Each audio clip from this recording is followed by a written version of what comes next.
Hello everyone, welcome to study IQ। So ये जो video है ये मेनली रिलेटेड है वॉल्केनिक इरप्शन से। वॉल्केनिक इरप्शन जब होता है तो उससे बहुत सारी जो गैसेस हैं रिलीज होंगी। कार्बन डाइऑक्साइड हो गई या कार्बन मोनोऑक्साइड हो गई या सल्फर डाइऑक्साइड हो गई, और बहुत तरीके की जो गैसेस हैं वो रिलीज होती हैं और अलग अलग फैक्ट्स हैं वो रिलेटेड है वॉल्केनिक इरप्शन से। अभी एक जो तथ्य सामने आया है वो ये है कि 2018 में जो वॉल्केनिक इरप्शन हुआ था, और ये जो वॉल्केनिक इरप्शन हुआ था इसमें सबसे ज़्यादा सल्फर डाइऑक्साइड जो गैस रिलीज हुई है वो किस वॉल्केनो के द्वारा हुई है या किस वॉल्केनो के वॉल्केनिक इरप्शन द्वारा हुई है। तो ये तथ्य सामने आया है और ये किससे हुई है ये आगे हम डिस्कस करेंगे। वो कहाँ लोकेटेड है ये वॉल्केनो, ये भी हम आगे जानेंगे। और ये बहुत इंपॉर्टेंट फैक्ट है क्योंकि ऐसे जो तथ्य हैं बहुत सारे एग्जाम्स में पूछे जाते हैं कि जैसे फॉर एग्जाम्पल अगर कहीं वॉल्केनिक इरप्शन हो रहा है तो मे बी वॉल्केनो से रिलेटेड मेंस में, अगर आप IAS की तैयारी कर रहे हैं तो मेंस में कुछ प्रोसेस और ये सारी चीजें पूछ ले, लेकिन प्रीलिम्स में भी बहुत से प्रश्न बन सकते हैं। सिंपल सी बात है कि उस वॉल्केनो के लोकेशन के बारे में पूछ ले या आसपास कोई ज्योग्राफिकल फीचर है उससे रिलेटेड प्रश्न पूछ ले। तो इसलिए ये जो वॉल्केनो है जिसको ये कहा गया है कि 2018 में सबसे ज़्यादा सल्फर डाइऑक्साइड गैस इससे रिलीज हुई है, इस वॉल्केनिक इरप्शन के द्वारा रिलीज हुई है, तो उस वॉल्केनो के बारे में भी हम जानेंगे। This video is presented by me, my name is Saurabh Pandey. अगर UPSC से रिलेटेड आपकी कोई भी क्वेरी है तो आप मेरा फेसबुक पेज विजिट कर सकते हैं। माई ID सौरभ पांडे 009। अगर आप किसी भी एग्जाम की प्रिपरेशन कर रहे हैं, SSC, UPSC, लॉ, किसी भी एग्जाम की प्रिपरेशन कर रहे हैं, स्टेट PSC एग्जाम्स, तो आप हमारे studyiq.com वेबसाइट विजिट कर सकते हैं या फिर इन नंबर्स पे कॉल कर सकते हैं और हमारे पेन ड्राइव कोर्सेज का बेनिफिट उठा सकते हैं।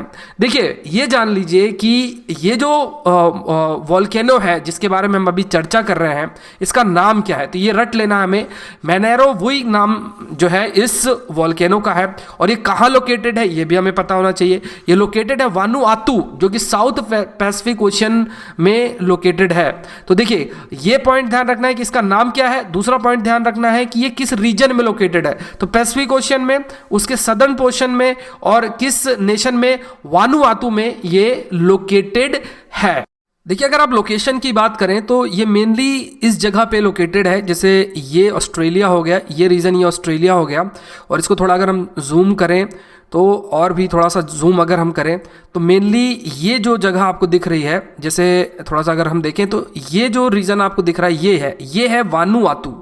ये है वानुआतू, यहीं पे ये वॉल्केनो लोकेटेड है। तो ये ध्यान रखना है, ये पैसिफिक ओशन रीजन है, साउथ पैसिफिक ओशन रीजन है, और यहाँ पे ये लोकेटेड है। वानुआतू के पास ही ये जो MA जगह है यहीं पे ये वॉल्केनो लोकेटेड है। अब जब ये वॉल्केनिक इरप्शन हुआ तो लगभग 4 लाख टन का जो सल्फर डाइऑक्साइड है गैस वो रिलीज हुई अपर ट्रोपोस्फियर और स्ट्रेटोस्फियर में। अब यहाँ पे ट्रोपोस्फियर और स्ट्रेटोस्फियर क्या है, जैसे ये अगर कोई भी, जैसे फॉर एग्जांपल ये लैंड सरफेस है तो ऊपरी सतह जो एटमॉस्फेयर की जो पहली सतह है उसे हम नाम देते हैं ट्रोपोस्फियर। उसके ऊपर वाली जो सतह है उसे हम कहते हैं स्ट्रेटोस्फियर। स्ट्रेटोस्फियर का जो लोअर पोर्शन है वहीं पे ओजोन लोकेटेड है, और ये जो ओजोन है वो हमें UV रेस से बचाती है। तो सल्फर डाइऑक्साइड एक ऐसी गैस है, ये फैक्ट हमें ध्यान रखना है कि सल्फर डाइऑक्साइड एक ऐसी गैस है जो कि ओजोन लेयर का खात्मा भी करती है। तो इतनी अधिक अगर सल्फर डाइऑक्साइड रिलीज होगा तो इससे ओजोन लेयर भी काफी ज्यादा इंपैक्ट होगी। तो दूसरा जो एस्पेक्ट है कि ये जो वॉल्केनो है इसका कई बार वॉल्केनिक इरप्शन हुआ। तो पहली बार जब हुआ तो इतना 4 लाख के आसपास टन सल्फर डाइऑक्साइड रिलीज हुई। इसके अलावा टोटल अगर हम देखें 2018 में तो इसने लगभग 6 लाख जो है टन सल्फर डाइऑक्साइड एटमॉस्फेयर में रिलीज किया। अब जब ये जो वॉल्केनिक इरप्शन हुआ जो कि इस वॉल्केनो में, जो कि अगेन MB में लोकेटेड है, जो कि अगेन वानुआतू में है, तो इसकी वजह से क्या देखने को मिलता है कि जो ऐश है वो एटमॉस्फेयर में रिलीज होगा। उसकी वजह से जो स्काई है, स्काई जो आसमान है वो ब्लैक हो जाएगा। क्रॉप्स जैसे जो भी खेती होती है और उसमें जो क्रॉप्स होती हैं, इन क्रॉप्स के ऊपर भी वो जो ऐश है वो पूरा कंटेंट आके डिपॉजिट हो जाएगा। तो ये भी देखने को मिला है। इसकी वजह से जो क्रॉप्स हैं वो भी डिस्ट्रॉय होंगी, होम्स भी डिस्ट्रॉय होंगे। जो घर बने हुए हैं उन घरों में बड़े बड़े पत्थर आकर गिरेंगे, जो ऐश है वो गिरेगा। इसके अलावा एसिड रेन, एटमॉस्फेयर में अलग अलग जो गैसेस है, जब भी वॉल्केनिक एरप्शन होता है तो अलग अलग जो गैसेस हैं वो रिलीज होंगी, जैसे carbon dioxide, carbon monoxide, sulphur dioxide, ये गैसेस एटमॉस्फेयर में रिलीज होंगी। तो जब ये गैसेस एटमॉस्फेयर में रिलीज होंगी तो ये वाटर के साथ मिलकर एसिड बनाएंगी, जैसे कि फॉर एग्जांपल कार्बोनिक एसिड है, नाइट्रिक एसिड है, सल्फ्यूरिक एसिड है, ऐसी एसिड बनेंगी। इससे क्या है, जो रेनफॉल है वो एसिडिक हो जाएगा और इसी को हम कहते हैं एसिड रेन।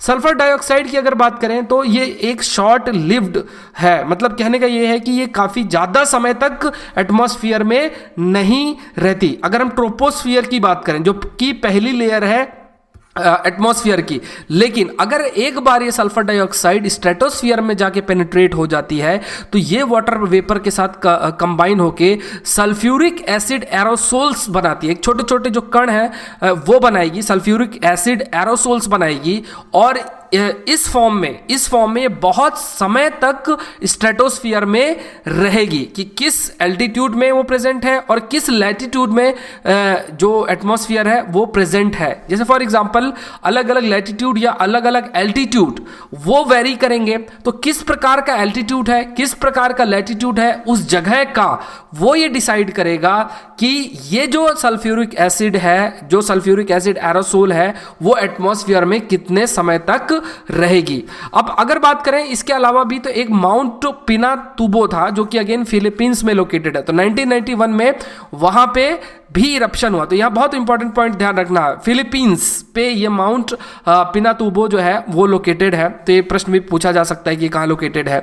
तो इसकी वजह से लगभग 15 million ton of sulphur dioxide atmosphere में रिलीज हुआ था, स्ट्रेटोस्फेयर में रिलीज हुआ था, और इसकी वजह से लगभग 1 से 2 डिग्री फ़ारेनहाइट जो टेम्परेचर है वो अर्थ का रिड्यूस हो गया था। इसको समझ लीजिए किस प्रकार से है। जैसे फॉर एग्जांपल अगर हम बात करें, अगर लैंड सरफेस है, लैंड सरफेस के ऊपर आपके पास ट्रोपोस्फियर है, ट्रोपोस्फियर के ऊपर आपके पास स्ट्रेटोस्फियर है, और यहां पे ये एरोसोल्स मतलब ये कण जो है ये प्रेजेंट है। तो ये जो कण जो प्रेजेंट होते हैं एटमॉस्फेयर में, मतलब स्ट्रेटोस्फियर में, तो सूरज की जो रोशनी जब पड़ती है तो ये कण इसे रिफ्लेक्ट करेंगे। तो हीटिंग मेनली सन की वजह से होती है, और ये जो कण जो एटमॉस्फेयर में बहुत अधिक प्रेजेंट होंगे तो इससे जो सन की रोशनी है, जो सनलाइट है, वो ज़्यादा से ज़्यादा नहीं जा पाएगी, बहुत कम जो है वो हमारे अर्थ के एटमॉस्फेयर के अंदर एंटर कर पाएगी। इससे क्या है, जो हीटिंग है वो काफ़ी कम होगी। तो अगर ऐसा होता है तो इससे क्या होगा, जो टेम्परेचर है वो अर्थ का रिड्यूस होगा। तो ये भी हमें ध्यान रखना है कि अगर सल्फ्यूरिक एसिड एरोसोल की मात्रा बहुत अधिक हो जाएगी तो इससे अर्थ का टेम्परेचर भी रिड्यूस हो सकता है। लेकिन अगर इस पिछले इरप्शन से अभी का हम कंपेयर करें तो इतना ज़्यादा नहीं हुआ है, लेकिन फिर भी ये जो स्ट्रेटोस्फेरिक एरोसोल क्रिएट हुए हैं, सल्फ्यूरिक एसिड जो ये रिलीज हुआ है इसकी वजह से, और सल्फ्यूरिक एसिड एरोसोल्स जो बने हैं, इस वजह से ये जरूर देखने को मिल रहा है कि जो बैलेंस है of chemical composition of stratosphere, जो अलग अलग केमिकल्स हैं उनके बीच का जो बैलेंस है वो जरूर अफेक्ट हो सकता है। केमिकल कंपोजिशन का क्या मतलब हुआ कि अलग अलग एलिमेंट्स प्रेजेंट होते हैं एटमॉस्फेयर में, अलग अलग गैसेस प्रेजेंट होती हैं एटमॉस्फेयर में। तो क्योंकि जो सल्फर डाइऑक्साइड और सल्फ्यूरिक एसिड एरोसोल्स की मात्रा काफी अधिक हो गई स्ट्रेटोस्फीयर में, इस वजह से केमिकल कंपोजिशन भी इसका अफेक्ट होगा। तो ये जरूर कहा जा रहा है। तो हम ये जरूर कह सकते हैं कि इससे जो स्ट्रेटोस्फेरिक लेयर है वो इंपैक्ट हो सकती है। और अगर स्ट्रेटोस्फेरिक लेयर इंपैक्ट होगी तो जो जलवायु है, जो क्लाइमेट है, वो भी इंपैक्ट हो सकता है। देखिए क्लाइमेट किस पर डिपेंड करता है, मेनली डिपेंड करता है सूरज की रोशनी पे। और अगर एरोसोल्स की मात्रा काफ़ी अधिक एटमॉस्फेयर में हो जाएगी तो जो सूरज की रोशनी अर्थ के अंदर आ रही है उसकी मात्रा काफ़ी रिड्यूस होगी। तो जैसे फॉर एग्जाम्पल अगर पानी है, पानी जो है, ये पानी की जब हीटिंग होती है तो हीटिंग होने के बाद जो है पानी इवापोरेट करेगा, पानी ऊपर जाएगा, फिर बादल का फॉर्म लेगा और बारिश होगी।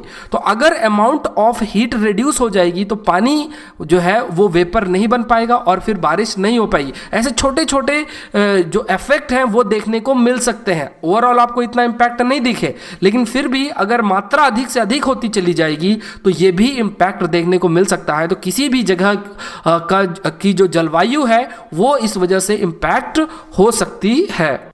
अगर आप आईएएस की तैयारी कर रहे हैं, यूपीएससी की तैयारी कर रहे हैं, तो टॉपिक आपके जीएस पेपर 1 में काफ़ी इंपॉर्टेंट है, अंडर सेक्शन ज्योग्राफी। इसमें आपके जो है पूछा जा सकता है ये प्रश्न। सो आई होप ये वीडियो लेक्चर आपके लिए हेल्पफुल होगा। Thank you for watching the video.